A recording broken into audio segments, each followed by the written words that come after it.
last few shows that we're doing here at Loft 100 Studios. Oh my gosh. As we turn to Loft 100 Studios 2.0, which is literally 3 times the size of this.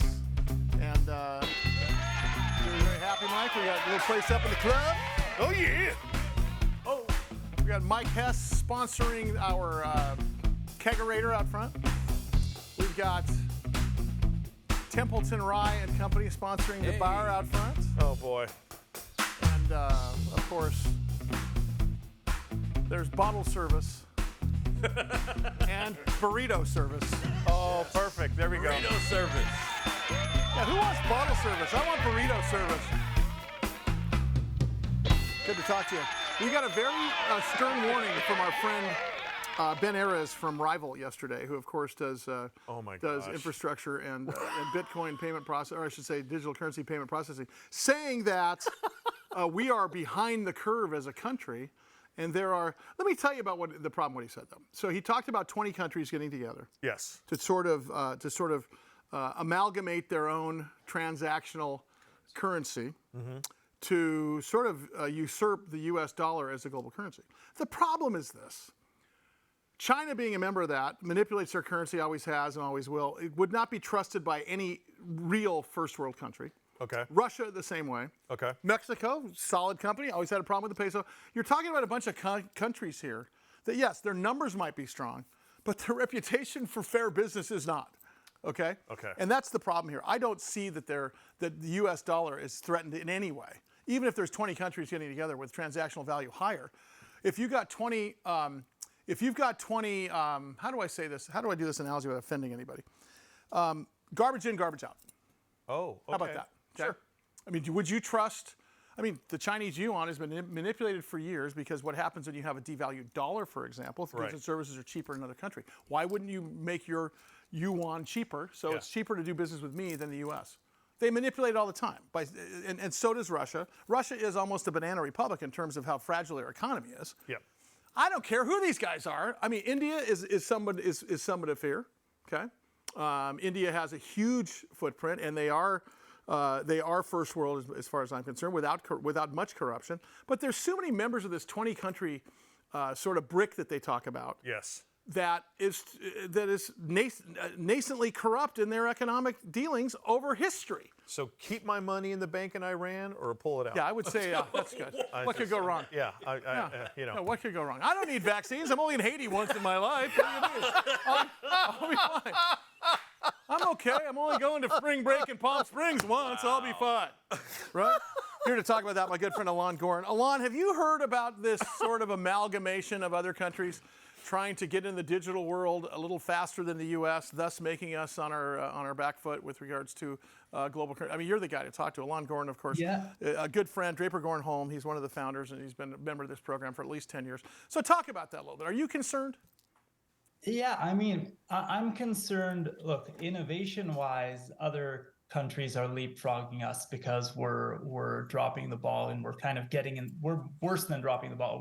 We're standing in the way of progress. Yeah. When it comes to dollar versus those other countries, I think you're right. But if we think about dollar versus Bitcoin or crypto in general, every day we earn more trust in Bitcoin. Every day we're losing trust in the dollar. I'm not saying we're anywhere near Iran or what you were talking about, but thank God. But just net, right?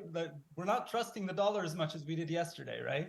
So, and we care about a devalued dollar for a number of reasons. You make a great point. My point is, look, I could make an argument, and you and I have made an argument over the years, that we are already in a digital currency world. How many people have the same $40 in their wallet? How many people are actually writing checks? I mean, it's just a number on a digital screen in front of you, either an ATM screen, your phone, or your computer, right? We're transferring money electronically. I get a check every once in a while, but for the most part, we're in a digital world. How do we get the adoption, and does it come down to regulation? I'm not sure if the adoption comes out of regulation, but the regulation could stop hindering adoption. I think that, I don't think there's going to be any regulation forcing this or making adoption go much faster. But the more usable use cases there are, the more people are using it. And it honestly seems like people don't really care what the government is saying about it, because adoption is going up. Right. But they are getting in the way. If companies like Coinbase have to fight the regulators, and they are as far as we know, they're the most above board people dealing in this industry. If they have to spend their time fighting with regulators instead of making their products better and easier for us to use, then that's hindering adoption. That's costing U.S. jobs. That's it's not just costing U.S. jobs, sending jobs other places and overseas. And a lot, I think, important thing to realize, just like in the U.S., there's the GDP and then there's the stock market. 50 some odd percent of us, maybe 48% of us participate in the stock market. 100% of us participate in the economy, GDP being the report card of our economy. When we talk about Bitcoin and cryptocurrency, there's investing in cryptocurrency and there's using cryptocurrency. Two separate things, just like the economy and the stock market. Talk about that for a minute, because I think that's really important. Yeah, so I mean, there are people who are speculating on the price of Bitcoin, the price of Ethereum, the price of ApeCoin, right? Right. And they are buying it because they think it might go up in value. But then there's millions of Starbucks users who are earning their rewards and participating in the Starbucks NFT journeys, Sure. who are using blockchain technology for a better user experience. And there's a million more examples of that coming. And that's the exciting part, in my opinion. They're taking industries that are slow or processes that aren't great, and they're making them better utilizing this technology the same way we used the internet 10, 15 years ago.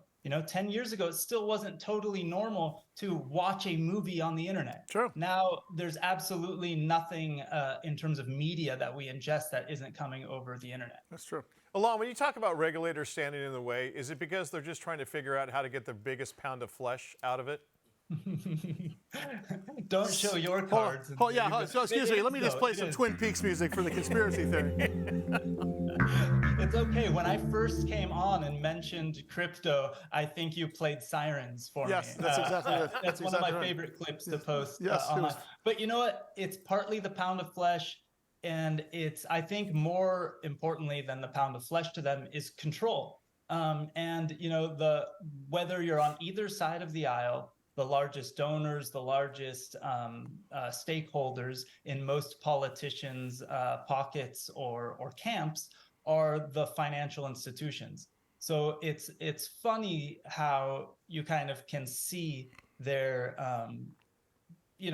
where their loyalties lie. Sure. Investor protections should be first, but we're actually protecting those financial institutions more than we're protecting the people who are participating. So Alon, what is the velocity to where you feel that we are no longer valuing goods and services in U.S. dollars and maybe valuing equally with one of the many cryptocurrencies, and I'm assuming one's going to come out front, whether it's Bitcoin, Ethereum, ApeCoin, whatever you say, it's going to come out front as sort of the I guess best practices digital currency. Are we 10 years away from that? Are we 5 years away from that? Are we 3 minutes away from that? I think that more people globally, sites like Fiverr and things like that, people are going online, they're buying goods and services on the internet, and a lot of those goods and services are coming from other countries. So maybe on a lot of those sites, we might start seeing people opting to receive their payment in Bitcoin or whatever their country utilizes. Definitely not their country's currencies, because as much as we're seeing inflation go up here, it's happening in other countries. Sure. Probably worse, many other countries worse. So, but when it comes to US people participating, I'm not sure a lot of people are looking at crypto to replace the dollar and buy things in crypto. But rather augment it? But maybe to augment it a little bit. Yeah. Maybe they keep their savings account in Sure. Bitcoin, because you couldn't, people who even believed in gold as a hedge for inflation, it's still not easy. It's still, nobody's taking gold coins and bringing them to the supermarket. So I think it'll start by replacing people's savings account, or at least a diversified way to save. I'm so sorry, Alon, because I misread your guest sheet this whole time. I realized you're not a crypto expert. You're actually a chiropractor. I totally missed this whole thing. Hey, Alon, I want you to do another event. Let's bring Big Biz Show and the band.